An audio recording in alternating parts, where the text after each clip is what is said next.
বউকে শায়েস্তা করার জন্য নাকি ছেলেরা ছোট মাছ কিনে। তো আপনার ভাইয়া ২ দিন পর পরই ছোট মাছ কিনে। ব্যাপার কি বলুন তো? আমিও তো চিন্তা করছি, এটা কি আমাকে শায়েস্তা করার জন্য? আসলে মজা করে বললাম। এটা অনেকেই বলে থাকেন।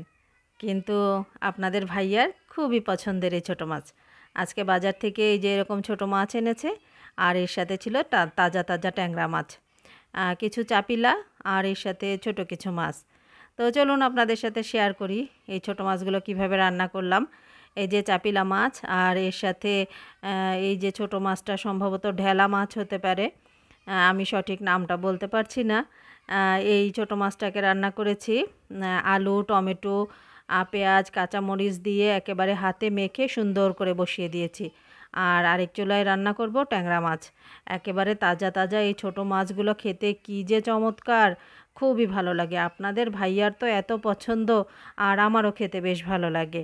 এই যে এখানে ট্যাংরা মাছটা রান্না করার জন্য পেঁয়াজ, কাঁচামরিচ ফালি করে দিয়েছি। সামান্য পেঁয়াজ রসুন বাটা দিয়ে হলুদের গুঁড়া, মরিচের গুঁড়া, জিরা ধনিয়ার গুঁড়া দিয়ে মশলাটা প্রথমে একটু কষিয়ে নিয়েছি।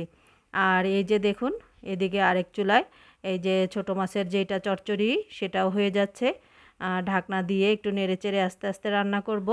আর এই রান্নাটায় কোনো ঝোল থাকবে না, একেবারে মাখো মাখো যে হাতে মাখা যেই মাছটা হয় সেটি রান্না করব। এই যে দেখুন পানিটা শুকিয়ে মোটামুটি তেল উঠে আসছে। আর এই মাছটা এখন বেশি নাড়াচাড়া করব না। এই যে ফ্রাই প্যানটা ধরে আলতো করে একটু ঘুরিয়ে ঘুরিয়ে দিচ্ছি। আপনারা কিন্তু যারা পাকা রাঁধুনি আছেন সাধারণত দেখা যায় যে এভাবেই রান্না করতে হয়।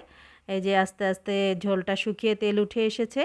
সামান্য ধনিয়া পাতা কুচি দিয়ে এই মাছটা মোটামুটি রান্না হয়ে গেছে। একেবারে চুলার আগুন নিভু নিভু করে দিয়ে ওটা চুলায় বসিয়ে রেখেছি।